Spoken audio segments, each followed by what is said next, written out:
क्या?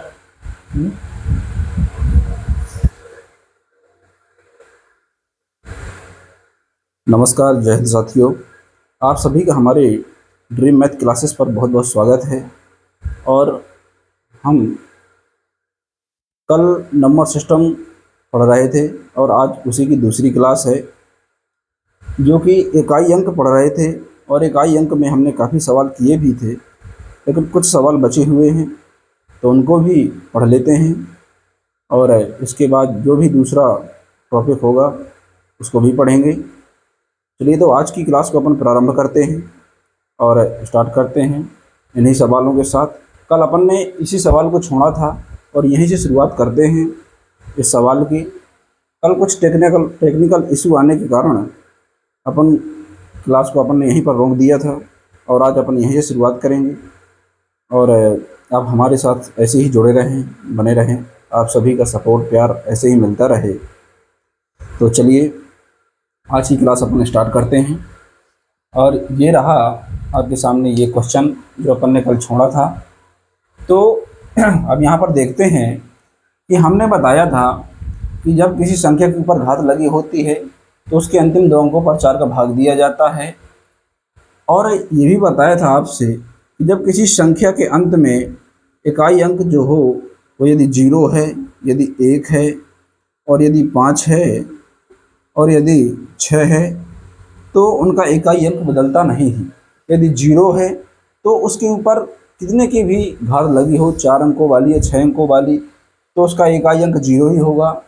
और यदि 5 लिखा हुआ है और उसके ऊपर यदि कितने की भी घात लगी हो तो अपना जो इकाई अंक होगा वह 5 ही होगा। तो चलिए इस क्वेश्चन को सॉल्व करते हैं और देखते हैं क्वेश्चन को सॉल्व करके।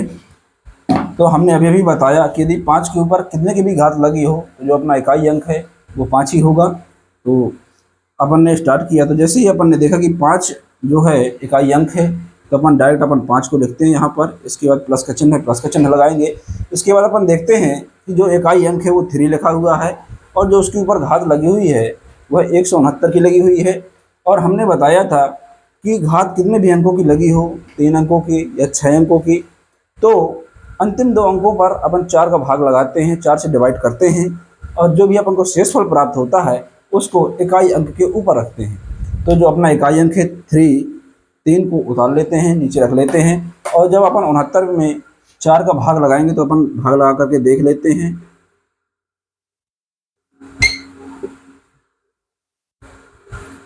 अपन ने यहाँ पर 4 का भाग लगाया, तो जब भी आप इसको सॉल्व करेंगे तो यहाँ पर जो शेषफल बचेगा वो कितना बचेगा, 1 बचेगा।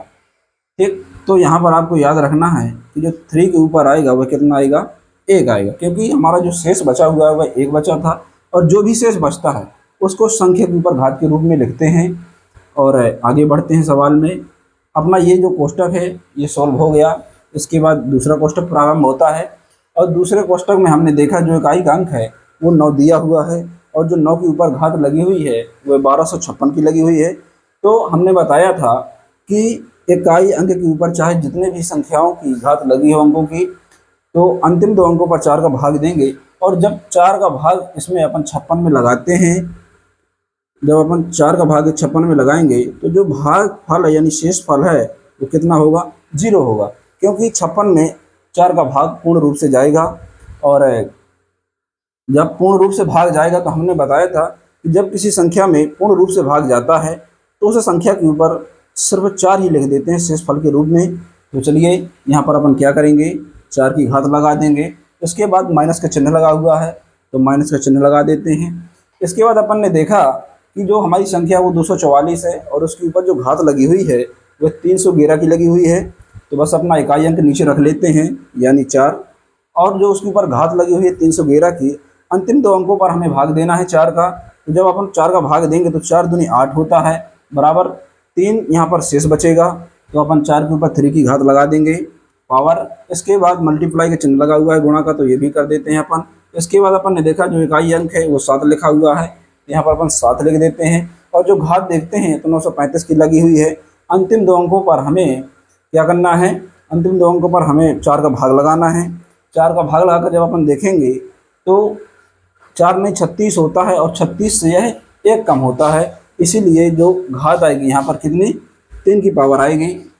इसके बाद अपन क्या करेंगे, अपन ने देखा कि 5 दिया हुआ है, 5 3 का जो हमें मल्टीप्लाई करना है एक बार करना है, क्योंकि 3 के ऊपर 1 की पावर लगी हुई है, तो अपन ने यहाँ पर 3 रख दिया। इसके बाद अपन ने देखा कि 9 के ऊपर 4 की घात लगी हुई है, 4 की पावर लगी हुई है, तो 9 का गुणा अपन को कितनी बार करना है, 4 बार करना है। तो अपन यहाँ 9 का गुणा 4 बार कर देते हैं, माइनस का चिन्ह लगा हुआ है, माइनस का चिन्ह लगा देंगे। इसके बाद जो 4 के ऊपर जो घात लगी हुई है 3 की लगी हुई है, इससे बेहतर है, इतनी मेहनत करने से अच्छा है कि यदि आपको 4 का क्यूब पता है, घन पता है, तो अपन डायरेक्ट लिख सकते हैं कि क्या आएगा।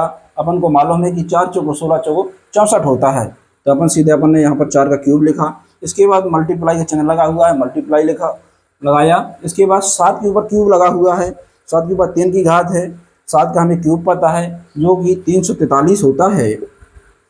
और बस अपन को कुछ नहीं लेना देना है, 5 और 3 को अपन जोड़ देंगे, तो अपन ने जोड़ दिया तो कितना 8 आ गया। इसके बाद 9 और 9 का गुणा करेंगे तो कितना 81 आएगा। इसके बाद गुणा का चिन्ह लगा देंगे, यहाँ पर भी अपन गुणा का चिन्ह लगा देंगे तो कितना आएगा 9 9 81 आएगा। अब अपन ने देखा कि माइनस का चिन्ह है, तो माइनस का चिन्ह लगा दिया। इसके बाद ज्यों का त्यों अपन कर दिया। अपन ने देखा कि यहाँ पर 8 लिखा हुआ है, यहाँ पर क्या करेंगे अपन कि ये जो अंक हैं ये दहाई अंक है, अपन को चाहिए क्या इकाई अंक, तो अपन इन दहाई के अंकों को हटा देंगे और 1 और 1 का गुणा करेंगे तो अपन को कितना प्राप्त होगा, 1 प्राप्त होगा। माइनस का चिन्ह लगा हुआ है, माइनस का लगा देंगे। यहाँ पर भी 2 अंक लिखे हुए हैं दहाई का अंक, ये जो 6 है इसको हटा देंगे तो सिर्फ यहाँ पर 4 बचेगा। इसके बाद अपन ने मल्टीप्लाई का चिन्ह लगा हुआ है, मल्टीप्लाई का चिन्ह लगा दिया। और जो 343 दिया हुआ है तो इन दोनों अंकों को भी हटा देंगे और अपन को सिर्फ इकाई अंक चाहिए, तो अपना इकाई अंक कितना आ गया 3 आ गया। इसके बाद अपन क्या करेंगे 8 लिखेंगे। 2 कोष्टकों के बीच जब कोई भी चिन्ह नहीं होता है तो मल्टीप्लाई का चिन्ह लगाया जाता है। इसके बाद क्या करेंगे अपन कि मैंने बताया था कि जब छोटी संख्या में किसी बड़ी संख्या को घटाया जाता है इकाई के अंक के सवालों में, तो पहली संख्या में अपन क्या करते हैं 10 को जोड़ देते हैं।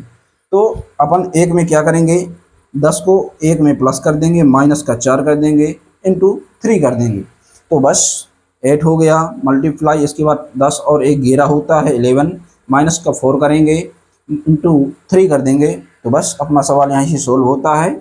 और ये अपन यहाँ थोड़ा देखते हैं क्योंकि यहाँ पर जगह नहीं बची हुई है, तो बस 8 लिखते हैं, अपना यहाँ मल्टीप्लाई का चिन्ह लगाते हैं। 11 में अपन जब 4 को घटाते हैं, जब 11 में अपन 4 घटाएंगे तो कितना बचेगा 7 बचेगा, तो अपना 7 लिखते हैं। और यहाँ पर मल्टीप्लाई में कितना दिया हुआ है 3 दिया हुआ है, तो 3 लिख देते हैं। बस अपन यहाँ गुणा करा लेते हैं, देखते हैं क्या आंसर आएगा। तो 8 सत्ते कितना होता है 56 होता है, तो बस 56 अपन ने लिख दिया। मल्टीप्लाई कितने करा दिया 3 का करा दिया। अब क्या करेंगे यहाँ पर दहाई अंक है तो इनको भी हटा देंगे, क्योंकि हमें तो इकाई अंक चाहिए, क्योंकि हम इकाई का अंक निकालना सीख रहे हैं। तो अपन ने अब इन दोनों का गुणा करा दिया, तो 6 कितना होता है 18 होता है। अब यहाँ भी 2 अंक आ गए तो इसको भी हटा देंगे दहाई के अंक को। जो अपना आंसर आएगा वो इकाई का अंक ही रहेगा। तो बस लास्ट में अपन को पता चला कि जो इकाई का अंक है, इकाई अंक है वो कितना होगा 8 होगा, और यही हमारा राइट आंसर है। और आप भी ऐसे क्वेश्चनों की बार बार प्रैक्टिस करें, तैयारी करें, बार बार ऐसे क्वेश्चनों को ढूंढ कर लगाएँ। और बहुत सारी वेबसाइटें या किताबें मिलेंगी आपको जिसमें ऐसे सवाल दिए होंगे, और मैं आपको बहुत ही डिटेल के साथ बता रहा हूँ ताकि आपको एक छोटी सी छोटी चीज़ भी आपको समझ में आ जाए, जिससे कि आपको बड़े से बड़े सवाल को सॉल्व करने में आपको आसानी हो जाए, दिक्कत ना हो, प्रॉब्लम ना खड़ी हो। इसके बाद जब अपन इस सवाल को करते हैं तो थोड़ा इन चीज़ों का ध्यान रखना होता है कि कहाँ पर क्या करना है। दहाई अंक से अपन को कोई लेना देना नहीं है, सिर्फ अपन को इकाई अंक से कार्य करना है, क्योंकि इकाई का अंक ही अपन को निकालना है। इसके बाद आगे चलते हैं। आप अपनी फेयर में नोट्स में ऐसे सवालों को नोट करते चलिए और इसी विधि के साथ तरीके के साथ लगाइए। आप हमेशा ऐसे क्वेश्चनों को सॉल्व कर पाएंगे बेहतर तरीके से, और जैसे ही आपकी प्रैक्टिस होगी आप आसानी से ऐसे सवालों को जल्द से जल्द। अब ये रहा आपके सामने दूसरा प्रश्न इसी टाइप में। और इसको आप सॉल्व करिए उसी तरीके से जिस तरीके से अपन आज अभी तक सवाल सॉल्व करते चले आ रहे हैं, वही फार्मूले के साथ करना है। क्वेश्चन दिखने में बड़ा लग रहा है लेकिन उतना ही आसान है जितना दिखने में बड़ा लग रहा है। और चलिए इस क्वेश्चन को सॉल्व करते हैं और आंसर लाते हैं क्या आता है। तो बस मैंने बताया था कि हमें इतने बड़े जंजाल से कोई लेना देना नहीं है, सिर्फ अपन को इकाई का अंक चाहिए। तो अपन पहले सर्वप्रथम जो अपना कार्य है इकाई का अंक निकाल लेंगे। तो बस अपना पहले 7 रख लेते हैं, इसके बाद अपना 5 रख लेते हैं। जो घातें लगी हुई हैं तो घातों के हमने बताया था कि अंतिम 2 अंकों को 4 से भाग देते, तो अंतिम 2 अंकों को ही रख लेते हैं। क्यों अपन इतनी संख्या उतारते रहें, लिखते रहें। अंतिम 2 अंकों में या यदि 4 का भाग देना है तो अंतिम 2 अंक ही उतारते हैं यहाँ पर। तो अंतिम अंक 5 है, उसके ऊपर घात लगी हुई है तो अपन यहाँ पर 33 उतार लेते हैं। इसके बाद 8 के ऊपर घात लगी हुई है तो यहाँ पर 2 अंक उतार लेते हैं, 22 हो गया। प्लस 4 के ऊपर 66 उतार लेंगे। इसके बाद 1 के ऊपर 44 लिख लेंगे, अंतिम 2 अंक 44 लिख लेते हैं। इसके बाद अपन ने यहाँ पर देखा कि 2 के ऊपर जो पावर है वह 777 की दी हुई है, तो यहाँ पर भी 7 और 7 यानी 77 की पावर लिख देते हैं। इसके बाद अपन क्या करेंगे, अब अपन यहाँ पर 4 का भाग देना शुरुआत करेंगे। तो चलिए अपन 4 का भाग देना शुरू करते हैं। जब अपन इसमें 4 का भाग लगाएंगे तो 7 के ऊपर जो पावर आएगी, जब 66 में अपन 4 से अपन 66 को अपन 4 से डिवाइड करते हैं तो कितना शेषफल बचेगा, अपना जो शेषफल बचेगा वो कितना बचेगा, 2 बचेगा। तो बस 7 के ऊपर 2 की पावर लगा देंगे। इसके बाद प्लस का जो चिन्ह है प्लस का चिन्ह लगा देंगे। इसके बाद मैंने एक बात और आपको बताई थी कि 0, 1, 5 और 6 इनके ऊपर किसी भी संख्या की कितनी भी बड़ी घात क्यों ना लगी हो, यदि इनके ऊपर यदि इकाई का अंक ये मिलते हैं तो सिर्फ यही संख्याएं आती हैं। तो इसके ऊपर कितने की भी घात लगी हमें उससे कोई लेना देना नहीं, सिर्फ हमें 5 का सिर्फ 5 लिख देना है। इसके बाद 8 के ऊपर जो पावर लगी हुई है 22 की लगी हुई है, और 22 में जब अपन 4 का भाग लगाएंगे तो जो शेष बचेगा अपना, जो अपना रिमाइंडर बचेगा वो कितना बचेगा, 2 बचेगा। तो 2 की पावर लगा देते हैं। इसके बाद प्लस का चिन्ह लिखा हुआ है तो प्लस का चिन्ह लगा देते हैं। इसके बाद 4 के ऊपर जो पावर लगी हुई है वह 66 की लगी हुई है। अब यहाँ पर भी अपन देखते हैं कि जो अपना जब 66 में जब अपन 4 का भाग लगाएंगे तो यहाँ पर भी क्या होगा, जो भी अपना शेषफल होगा वह कितना होगा, 2 बचेगा, यानी 2 बचेगा। तो बस इस 2 को भी इसके ऊपर लिख देते हैं और यहाँ से आगे बढ़ते हैं। और 8 के ऊपर जो पावर लगी हुई है 44 को लगी हुई है। और मैंने अभी अभी बताया कि 4 संख्याएं ऐसी होती हैं जैसे 0, 1, 5 और 6 हो गया कि इनके ऊपर किसी की भी घात लगी हो, जो भी इकाई का अंक होगा वही अंक ही आएगा। क्यों?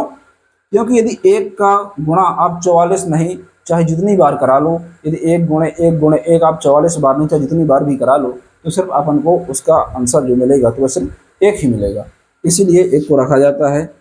और इसके बाद क्या करेंगे, 77 में अपन कितना 4 का भाग लगाएंगे, और 77 में 4 का भाग जब लगाते हैं तो जो अपना शेषफल बचेगा वह कितना बचेगा, 1 बचेगा। तो बस इसी 2 के ऊपर 1 की पावर रख देंगे और सवाल को आगे देखते हैं। तो 77 का जब अपना मल्टीप्लाई करेंगे अपन यहाँ पर करके देख लेते हैं। 77 यानी 49, इकाई का अंक कितना आया, 9। तो अपन यहाँ पर डायरेक्ट लिख के चलेंगे, इतना ज़्यादा गुणा करना काफ़ी लंबा हो जाएगा। तो अपन देखते हैं यहाँ पर कि जो इकाई का अंक है वो 9 लिखा हुआ है, तो अपन डायरेक्ट यहाँ पर 9 लिख देते हैं। 5 है तो 5 लिख देते हैं। इसके बाद अपन यहाँ पर देखते हैं कि 8 का जो गुणा है अपन को 2 बार करना है, तो 8 गुणे 8 करेंगे तो 64 आएगा, और 64 का जो इकाई अंक है वो 4 होता है, तो यहाँ पर सिर्फ 4 लिखेंगे। इसके बाद जो 4 के ऊपर घात लगी है 2 की लगी हुई है, 4 का स्क्वायर पता होगा आपको, तो 4 चौको 16 होता है, तो 16 का जो इकाई अंक होता है वह 6 होता है, तो यहाँ पर 6 लिख देते हैं। इसके बाद जो लिखा हुआ है 1, तो 1 लिख देते हैं। इसके बाद 2 के ऊपर तो घात लगी हुई है 1 की, तो 2 का गुणा जब 1 बार करेंगे तो 2 ही आएगा। बस अब इन सबको आपस में जोड़ लेंगे। 9 और 5 कितना होता है, 14 होगा। 14 4 18 होगा। 18 6 24 होगा। 24 और 1 25 होगा। 25 और 2 कितना होता है, 27 होता है, यानी 27। और 27 में अपन ने देखा 27 में अपन ने देखा जो इकाई का अंक है वो कितना है, 7 है। अर्थात जो हमारा इकाई अंक है वो कितना हुआ है, 7 मिला है अपन को, और यही हमारा राइट आंसर है। और ऐसे सवालों को लगाते रहिए, प्रैक्टिस करते रहिए, पढ़ते रहिए। ऐसे सवाल काफ़ी बेहतर तरीके से कॉम्पिटिटिव एग्जाम में पूछे जाते हैं। बहुत सारी जब भी हाई लेवल के CGL जो भी पेपर होते हैं उनमें ऐसे सवाल अक्सर देखने को मिलते हैं। और ऐसे सवालों को पढ़ते रहिए। बहुत सारी वेबसाइटें हैं, जैसे क्रोम हो गया, गूगल हो गया। ऐसी वेबसाइटों में इकाई अंक आप यूनिट डिजिट डालेंगे तो बहुत सारे सवाल निकल के आएंगे। वहाँ से आप प्रैक्टिस करिए। बहुत सारी मार्केटों में किताबें मिलती हैं, वहाँ से भी आप अपनी प्रैक्टिस करते रहिए और हमारे साथ जुड़े रहिए और अपनी नोट्स बनाते रहिए। चलिए अब आगे अपना सवाल करते हैं।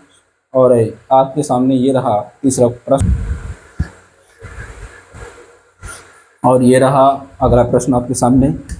और देखते हैं, 433 मल्टीप्लाई 456 इंटू 43n का इकाई अंक n+2 है, तो n बराबर इकाई अंक क्या होगा।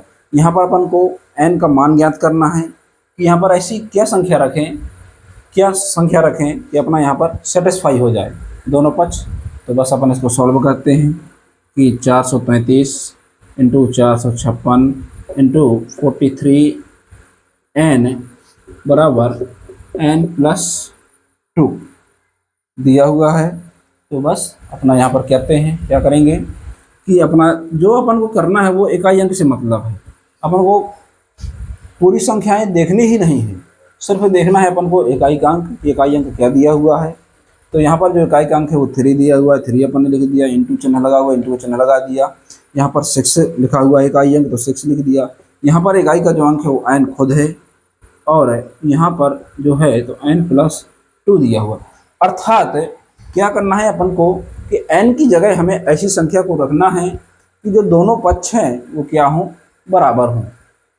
दोनों पक्ष बराबर हों ऐसी संख्या अपन को रखना है। तो अपन देखते हैं कि अपन ने 3 का जो मल्टीप्लाई 6 में कराया तो 18 आया, यानी 18 आया। तो 18 का कितना आएगा, 8 आएगा। इसके बाद n हो गया बराबर n+2। तो अपन यहाँ पर ऐसी क्या संख्या रखें, यदि अपन देखते हैं, कुछ ट्राई करके देखते हैं। जैसे यदि अपन ने यहाँ पर 4 रखा और बराबर में 4 रखा, तो हमें ये तो पता है कि 8 का मल्टीप्लाई यदि 4 में कराएंगे तो 8 चौको 32 होता है। अर्थात यहाँ पर इकाई का जो अंक आएगा वो कितना होगा, 2 होगा। लेकिन यदि 4 को अपन यहाँ पर रखते हैं तो 4 और +2 यदि जोड़ते हैं तो कितना प्राप्त होता है, 6 प्राप्त होता है। तो ये तो यहाँ पर तो 2 है, यहाँ पर तो 6 है, ये सेटिस्फाई नहीं कर रहा है। इसीलिए अपन ऐसी संख्या अपन को खुद सोचना पड़ेगा, कुछ ऐसी संख्या रखनी पड़ेगी जो दोनों पक्ष क्या हो, सेटिस्फाई हो जाए। तो बस अपन देखते हैं कि यहाँ पर ऐसा क्या रखें। तो एक संख्या आ रही है दिमाग में, यदि अपन इसको सेटिस्फाई कर सकते हैं तो किस तरीके से सेटिस्फाई कर सकते हैं। यदि n की जगह है अपन यदि 6 को रख दें, और यहाँ पर भी यदि 6 रख दें n की जगह, प्लस का यहाँ पर 2 दिया हुआ है। तो यदि हम यहाँ पर मल्टीप्लाई कराते हैं तो 8 कितना होता है, 48 होता है, और 6 और 2 कितना होता है, 8 होता है। अर्थात यहाँ पर भी जो इकाई का अंक है तो कितना है, 8 है, और यहाँ पर भी इकाई का जो अंक है वो कितना है, 8 है। अर्थात 8 बराबर 8। अर्थात हमारा इकाई का अंक क्या होगा यहाँ पर, अर्थात हमारा जो n का जो मान है वो कितना होगा, 6 होगा। और यही हमारा आंसर है। उसने हमसे n का मान पूछा था कि n का मान क्या होगा, तो हमने बता दिया कि जो n का मान है वो कितना होगा, 6 होगा। सेटिस्फाई हो रहे हैं, बराबर हो रहे हैं, तो n का मान क्या है, अपना 6 है। और हमारे साथ इसी तरह बने रहिए। आपको कॉम्पिटिटिव लेवल के बेहतरीन से बेहतरीन क्वेश्चन पढ़ाए जाएंगे, और हमारे साथ जुड़ करके तैयारी कीजिए, हमारे साथ बने रहिए और ऐसे क्वेश्चनों को नोट करिए और प्रैक्टिस करिए। बहुत सारी किताबें आती हैं मार्केट में। और आगे बढ़ते हैं इस सेशन में और भी क्वेश्चन करते हैं। 1 या 2 क्वेश्चन बचे हुए हैं इस टाइप में, इकाई के अंक में, जो और भी बेहतर आपके लिए हो सकते हैं। तो चलिए अब अगला क्वेश्चन अपना प्रारंभ करेंगे, देखते हैं। ये रहा आपके सामने अगला क्वेश्चन। इसमें एक थोड़ी नई बात है। वो क्या है न्यू बात, कि 5 के ऊपर पावर लगी हुई है और पावर के ऊपर पावर लगी हुई है।